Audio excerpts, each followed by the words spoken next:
Então, dito isto, eu vou ler em Efésios, começando no capítulo 3, quando Paulo diz, por esta causa. Logo, essa causa é algo anterior, que a gente vai ter que evocar, ir e entender. Por esta causa, eu, Paulo, o prisioneiro de Cristo Jesus, por amor de vocês, que não são judeus, que são considerados pelos judeus gentios, são considerados pagãos, são considerados os não eleitos. Porque quem não fosse judeu, o judeu pensava como sendo uma categoria de grau inferioríssimo. Havia judeus que negavam até a plenitude da humanidade desses indivíduos. Parecia que fazer aquela operação de fimose, de circuncisão, para se tornar judeu, segundo a carne, produzia até uma evolução no indivíduo. Vocês vejam como o fanatismo religioso pode reduzir a dedução humana a níveis incompreensíveis de loucura. Mas é assim como entre nós. Tem gente que diz, não, se ele não crê como eu creio, se ele não tem a minha doutrina, se ele não frequenta os lugares que eu frequento, ele é um gentio, ele não é um eleito. Para ser um eleito de Deus, tem que se deixar uniformizar de maneira doutrinária e comportamental. Aí é um eleito de Deus. É um ser verificável do lado de fora.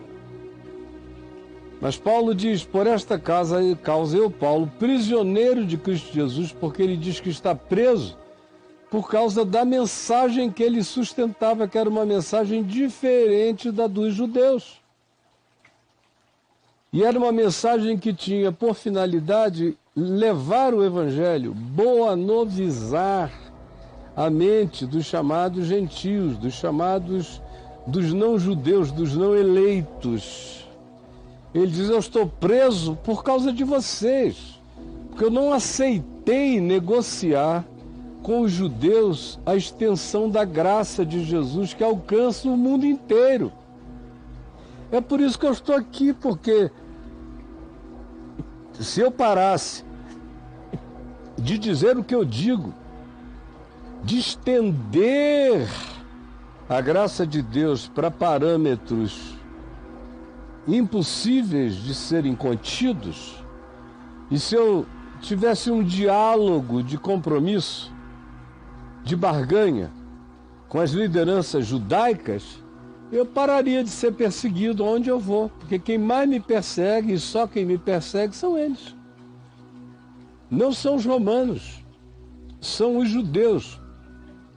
Sejam eles os judeus do judaísmo ou sejam os cristãos judaizados, que eram os híbridos, os que queriam Cristo, mais a lei de Moisés, que Paulo diz não.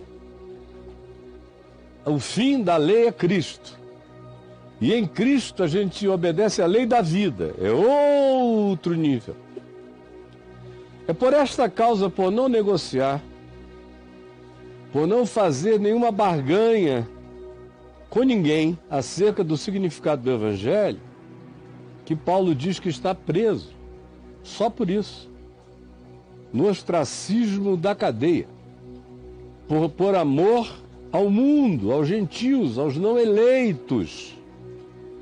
E ele diz, se é que tendes ouvido a respeito da dispensação da graça de Deus, dessa dimensão de dispensação, é uma percepção aqui. Para ele, nesse caso, não é um período que começa aqui e termina ali. Não.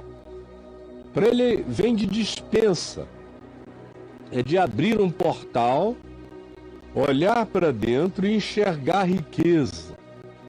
Ele diz, se é que vocês já ficaram sabendo dessa dimensão, dessa dispensação, dessa riqueza da graça de Deus que foi confiada a mim, em favor do mundo, em favor dos não eleitos. Porque, num certo sentido, Paulo estava sozinho em favor do mundo. contra o proselitismo judaísta e contra a hibridização falsificante dos cristãos chamados de judaizantes. Se é que vocês têm consciência disso, de que eu vivo e prego essa dimensão para vocês, por vocês, e sofro as consequências. Isso foi confiado a mim, nesta geração, no ambiente em que eu vivo, não importando quais sejam os resultados, eu não negocio. Pois, segundo uma revelação, me foi dado conhecer esse mistério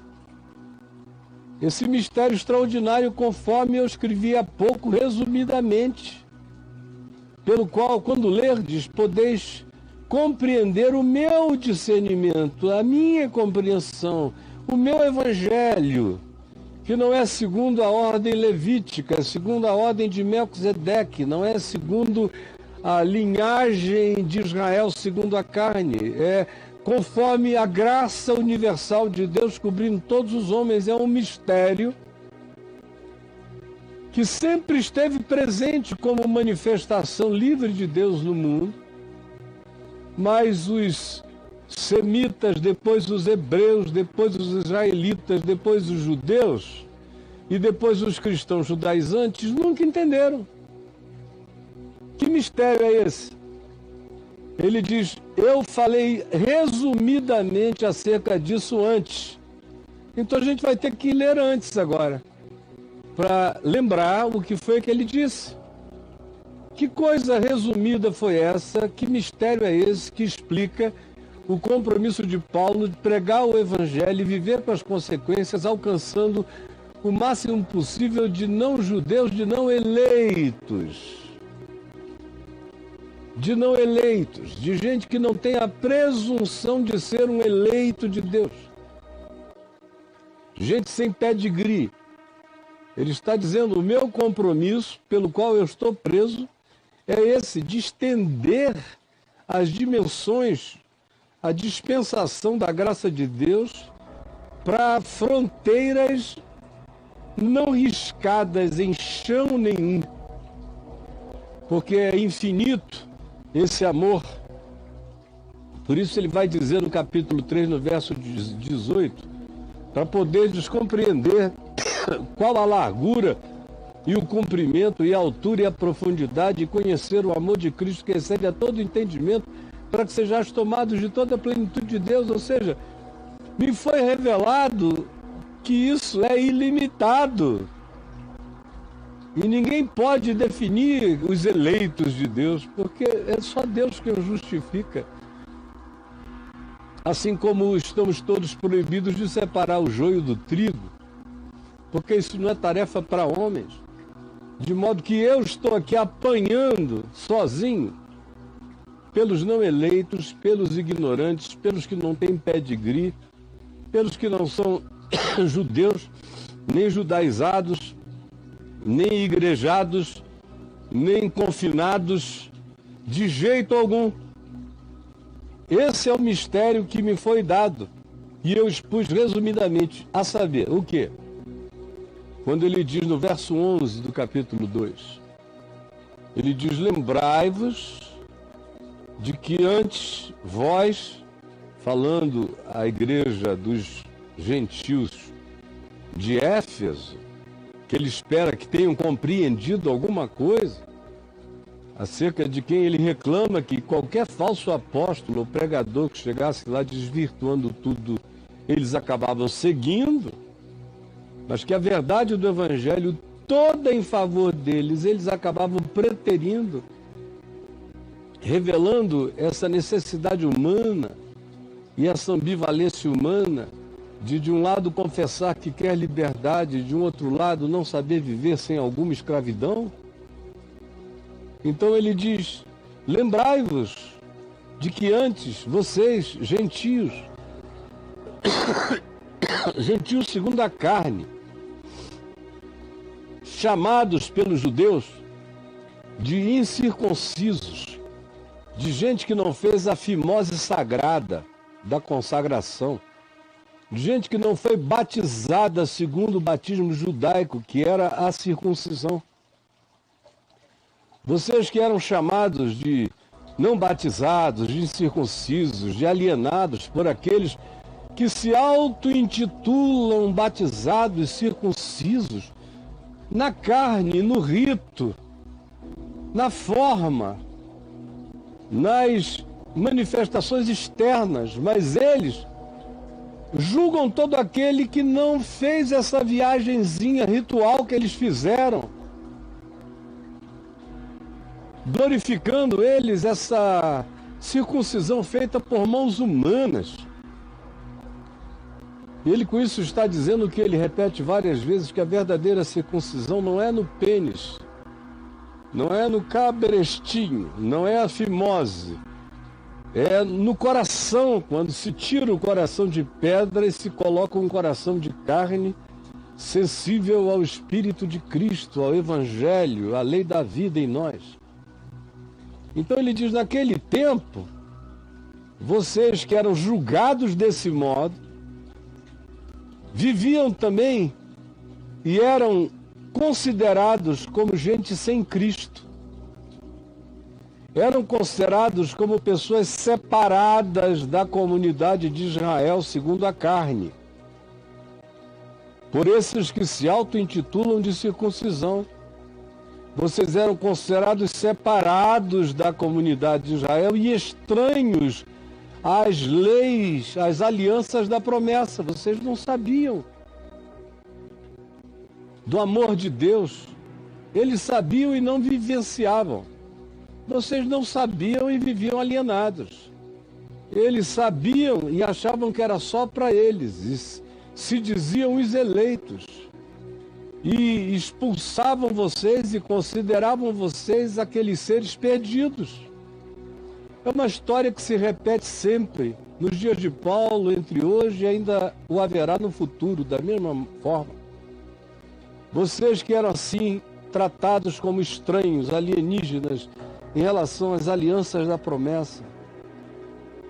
Vocês que não tendo esperança em fé, viviam totalmente vazios e sem sentido, como quem existe sem Deus no mundo. Mas agora, se a graça de Deus alcançou vocês, se vocês forem iluminados, se vocês creram, como eu falei intensa e repetidamente na semana que passou, está tudo gravado para você aí. Mas agora, em Cristo Jesus, vós que antes, supostamente estando sem Cristo, estáveis longe, alienados, sem consciência, fostes agora aproximados pelo sangue de Jesus. Acabou essa história de judeu e não judeu, acabou essa história de eleito e não eleito, acabou essa história de separar o joio do trigo no tempo presente. Vós que antes estáveis, alienados de tudo, sem saber de nada, agora, se credes no Evangelho, fostes aproximados pelo sangue de Jesus. Pelo sangue de Jesus, vós que antes estáveis longe, fostes aproximados pelo sangue de Jesus. Vós que antes estáveis longe. Eu não posso nem imaginar o que teria acontecido comigo se eu tivesse continuado vivendo em estado de rebelião contra a graça e o amor de Deus, porque no meu caso, não era necessariamente como no caso da maioria. No meu caso, eu tinha informação sobre Jesus, sobre o Evangelho, que nos meus anos de desvario e loucura me tornaram, entre os pecadores, um dos mais ávidos e desesperado por cometer o que fosse possível cometer de torpeza e de loucura neste mundo, porque lá no fundo do meu coração dilatava-se, crescia e latejava a convicção de que os meus dias estavam como que marcados. Chegaria uma hora que eu não conseguiria mais suportar a graça de Deus. E que ela iria arrombar-me, como com efeito ela me arrombou. Lá dentro havia esse latejamento de que eu tinha que aproveitar todo o emporcalhamento existencial que eu pudesse, porque eu tinha tido a desgraça de estar marcado pela consciência de um amor do qual eu não conseguia fugir. E em relação ao qual eu tentei me alienar como eu pude. Mas eu fico pensando, como teria sido se eu tivesse conseguido me manter longe? E longe aqui não é de um lugar.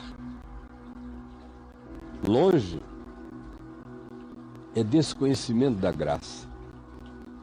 Meu Deus, eu teria secado. Além dos meus pais e primos e alguns amigos, ninguém teria nem sabido que um garoto, um jovem chamado Caio Fábio de Araújo Filho tinha passado pela terra, porque eu teria secado, como quem comia chumbinho, veneno para rato, eu teria secado, cedo na vida. Mas agora, e o meu agora começou há quase 50 anos atrás, eu fui aproximado pelo sangue de Jesus. Fui trazido sem perdão, sem culpa, para dentro da morada de Deus, do refúgio do Altíssimo, aonde eu vivo desde então, em Cristo Jesus, pelo seu sangue, pela sua cruz, porque Ele, Jesus, é a nossa paz. Jesus é a minha paz com Deus, é a minha paz comigo mesmo e é a minha paz com toda a criatura humana. Porque Ele, Jesus, de ambos fez um, e Ele aqui ambos está se referindo a judeus e a gentios. Ou seja, o que Paulo está dizendo é que em Cristo Jesus e na cruz, o judeu tem lugar, tanto quanto o gentio tem lugar, e o judeu não tem um lugar de supremacia nem de superioridade. Em Jesus acabou toda forma de supremacismo, de modo que esse culto a Israel que existe entre nós é totalmente antagônico ao Evangelho. É uma violação do que Jesus fez. Jesus nivelou tudo e todos. Ele é a nossa paz, o qual de ambos os povos, os grupos, fez um. Um só corpo, uma só igreja, um só povo, uma só fé. E tendo derrubado a parede da separação que estava no meio, essa inimizade, que na cruz de Cristo acabou para quem quer que ela acabe. Mas no mundo religioso, geopolítico, histórico, continua a existir como inimizade. Inimizade dos judeus contra os não-judeus, inimizade dos judeus contra os árabes e palestinos. Durante anos, inimizade dos judeus contra toda forma de não-judeu. E o preconceito de todos os não-judeus, depois que os judeus foram expulsos da sua terra no ano 70 da nossa era e foram espalhados por toda a Europa e pelo mundo todo, o preconceito dos outros povos que se tornaram antissemitas em relação aos judeus, essa inimizade que na cruz, para quem crê, acabou. Não há mais distinção entre judeu, grego, celta, bretão, africano, latino-americano, europeu. Tudo isso é idiotice de quem não creu, não entendeu ou não quer entender o sentido da palavra, do evangelho. De ambos ele fez um e derrubou a parede da separação, dessa inimizade, desse supremacismo, dessa mania de eleição, de eleitos, de maiores, de super instruídos, de supravocacionados, manifestações dessa carnalidade insuportável, que é anticruz, anti-evangelho, anti-Jesus. Porque na cruz ele aboliu na sua carne, na sua morte, essa arrogância que separa os homens, que Paulo chama aqui de a lei dos mandamentos na forma de ordenanças. Que é essa coisa, quem segue a lei de Moisés e cumpre todos os seus ritos e bate continência para todos os seus estatutos, esse é de Deus. Quem se circuncisa, quem beija a bandeira de Israel, quem cultua o Estado de Israel, quem tudo isso, esse foi incluído. Quem não é assim, é não eleito e está perdido. Que é o que estou ensinando para vocês hoje de novo. E Paulo viveu em vão, se é assim, pregou em vão para nós gentios, que estamos querendo nos tornar judeus segundo a carne, sem entender que Cristo aboliu na cruz a lei dos mandamentos na forma de ordenanças. Aboliu, cara. A palavra é aboliu. Aboliu essa escravatura. Tanto quanto aboliu essa presunção, essa idiotice, esse surto, essa loucura. Aboliu para que dos dois sejam os que se consideram os judeus ou aficionados a eles, ou os não-judeus, os gentios, os que existem no mundo, na naturalidade do mundo. Ele aboliu essa suposta divisão na cruz. Ou então a cruz não teve nenhum sentido para você. Ela continua erguida na sua vida, porque enquanto houver separação, enquanto houver eles e nós, enquanto for assim, não houve cruz. Não houve vitória do sangue de Jesus, não houve a consciência que Jesus deseja implantar em nós. Não se instaurou, continuamos a viver no primitivismo entre Homo sapiens e Neandertais. Continuamos assim, nessa briga das cavernas, presente entre nós, sem que a maioria reconheça. Porque na sua cruz, ele levou na sua carne a lei dos mandamentos na forma de ordenanças, para que de dois criasse um só em si mesmo. Criasse um só em si mesmo, criasse um novo homem, uma nova consciência de humanidade, um novo olhar, uma nova percepção, onde não há etnicismos, não há racismos, não há supremacismos, não há separações, não há patriotismos, não há nada disso. Criasse um só homem, um novo homem, uma nova consciência. E quem não pensa assim ainda é velho homem, faz parte da velha consciência, e a cruz não foi absorvida por essa pessoa. Ele fez isso para que ele estabelecesse a paz. Para que não tivesse Brexit.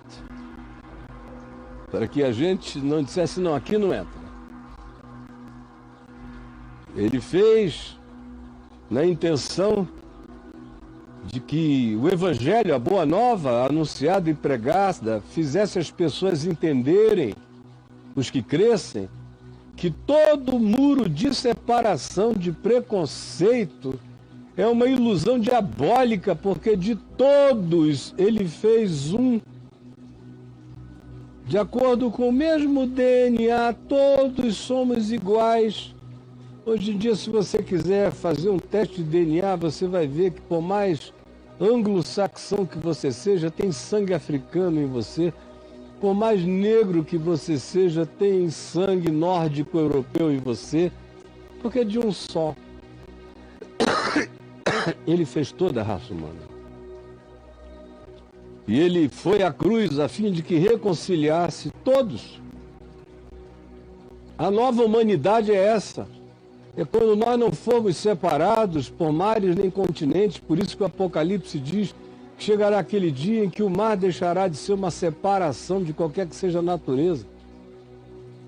Hoje a gente vê pessoas querendo atravessar do norte da África para a Europa e vão morrendo nos barcos, do lado de lá eles são enxotados, aqui você não pisa. O Apocalipse diz que vai chegar o dia em que o mar já não existe. Todo mundo pode passar, que a terra vai ser uma pangeia de amor para todos. Porque na cruz ele queria reconciliar a todos, destruindo com ela a inimizade. Meu Deus, hoje a inimizade está dentro da casa da gente. O cara vai a um culto, o outro não vai a culto nenhum, é perseguido. Ou vai a um culto diferente, é perseguido pela maioria familiar.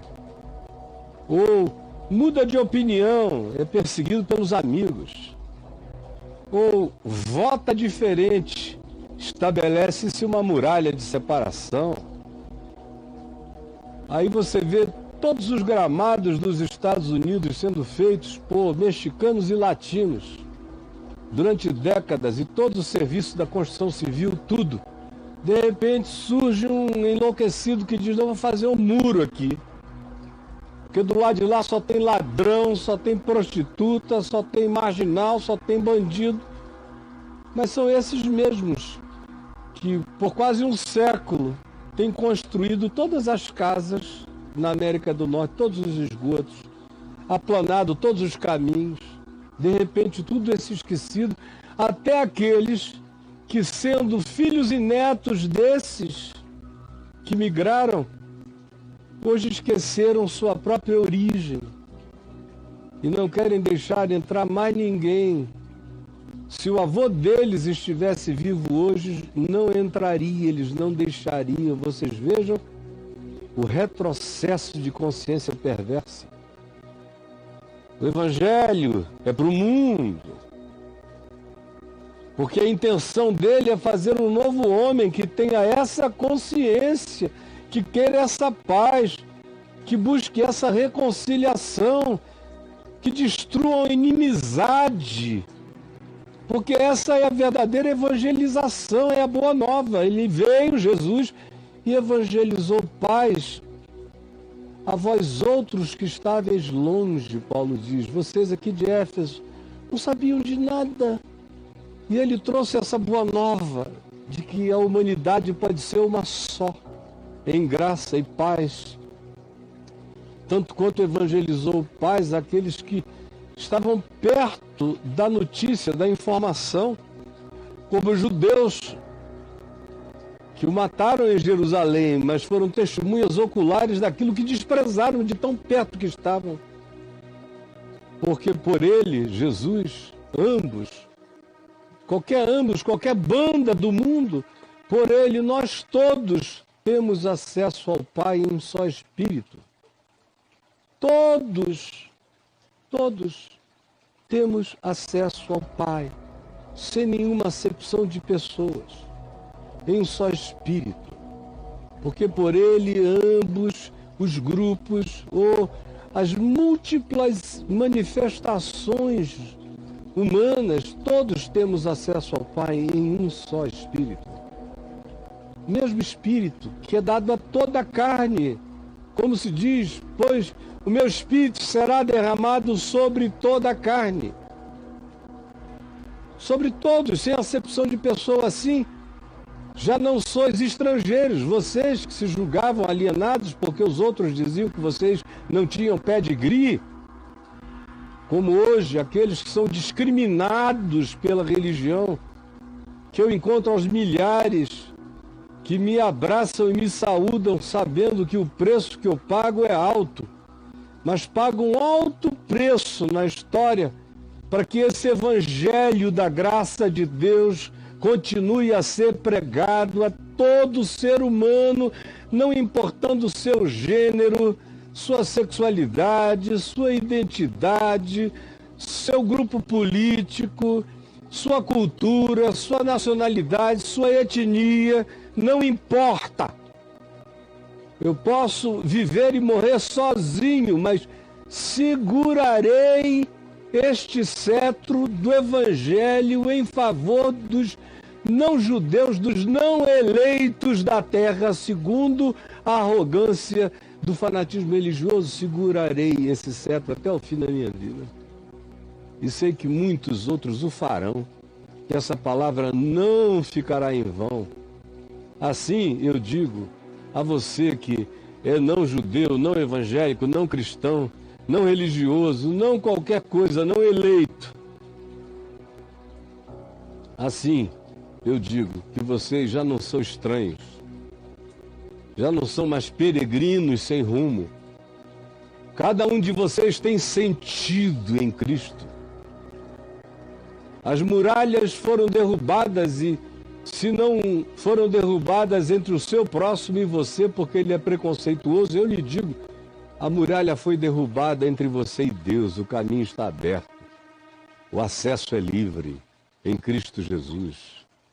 Por isso já não sois estrangeiros, alienados, já não sois migrantes sem chão, sem pátria, nem peregrinos,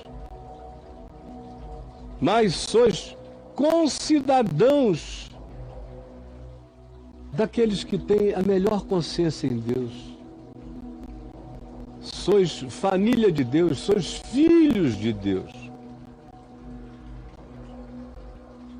E Paulo prossegue dizendo, e estáis edificados sobre o fundamento dos apóstolos e dos profetas. Vocês são o sonho mais utópico dos profetas do Velho Testamento, de Isaías, de Jeremias, de Ezequiel, de Amós, de Obadias. Todos eles falaram sobre esse tempo onde a graça seria dada a conhecer em todo o mundo, dizendo que não há separação entre as pessoas e as criaturas. Vocês são parte dessa família de Deus, edificados sobre o fundamento dos apóstolos e dos profetas, sendo Ele mesmo, Cristo Jesus, a pedra da esquina. Quem tem a pedra da esquina, quem olha para a história, quem olha para as Escrituras, quem olha para o mundo, tendo Jesus como pedra angular, como pedra da esquina, como chave hermenêutica para a compreensão da história e da vida, entende absolutamente o que eu estou dizendo. Vocês foram incluídos e na cruz ele derrubou todo o fosso e a cruz completa todo o vazio, porque ele é essa pedra da esquina no qual todo edifício, esse edifício espiritual e invisível, que Deus chama de igreja, que Jesus chama de igreja, que não são esses templos do cristianismo por aí, não são prédios, são estruturas feitas de gente, são consciências, é uma arquitetura crescente em movimento de consciências que vão se dilatando na terra inteira, é uma espiritualidade, é uma catedral espiritual. Todo que tem essa consciência vai se transformando em parte desse edifício bem ajustado, edifício espiritual que cresce como um santuário invisível para a habitação de Deus no Espírito. Por esta causa, para que seja assim, sem abrir mão disso, por esta causa eu, Paulo, prisioneiro de Cristo Jesus, pago esse preço por amor dos não eleitos, por amor dos que não têm pedigree religioso, se é que tendes ouvido a respeito dessa dimensão, dessa dispensação, dessa chave do reino que me foi dada para abrir esse portal de compreensão.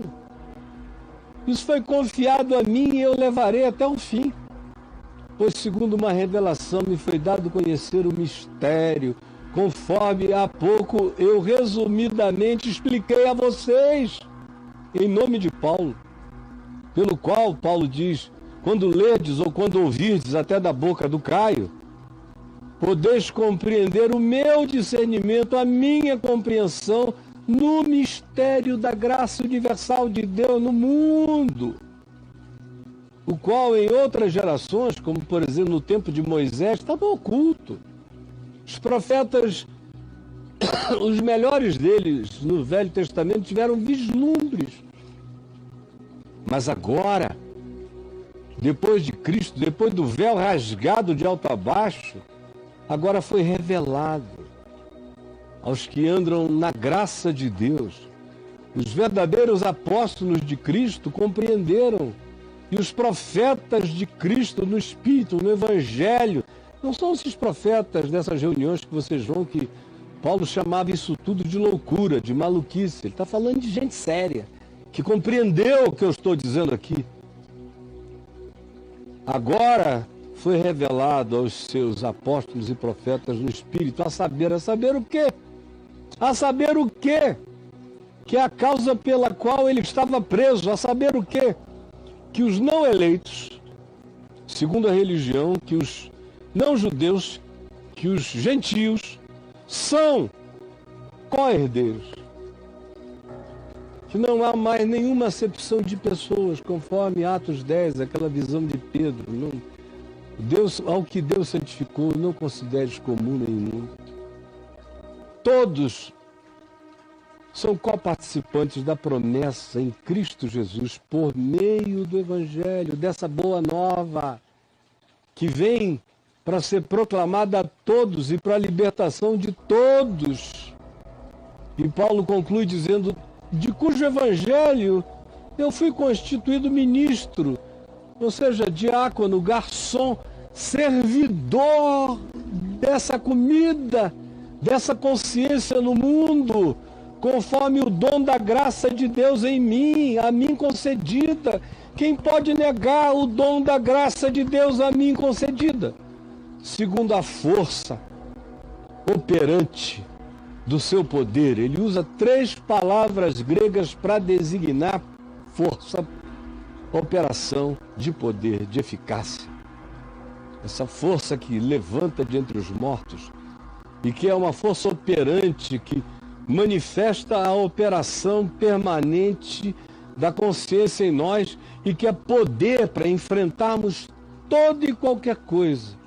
Aí ele conclui dizendo: sim, a mim, o menor de todos os santos, me foi dada esta graça de pregar aos não eleitos, aos publicanos, pecadores, todos os não eleitos, aos ateus, aos irreligiosos, o Evangelho das insondáveis riquezas de Cristo Jesus, e manifestar hoje, agora aqui, nesse momento, qual seja a dispensação, abrir essa porta da dispensa da graça, abrir o portal do mistério anterior que agora está revelado, do mistério que durante séculos estava oculto em Deus, mas que nunca foi de outro modo. Todo indivíduo sempre teve o seu lugar na graça de Deus, do Deus que criou todas as coisas. Amanhã eu vou prosseguir, vou retomar a partir do verso 7, já que vocês tiveram um lampejo de alguma compreensão. Assim eu espero, como eu espero que você pegue. Desde a terça-feira passada, está tudo aí no YouTube. Está posto em ordem. Programas ao vivo. E você vá mandando para todos os amigos, ou vá reunindo os amigos, estudando com eles em casa. Porque essa palavra não vai ficar vazia. E Paulo não foi preso em vão. Nem milhares de outros que pagaram um alto preço terão feito isso em vão.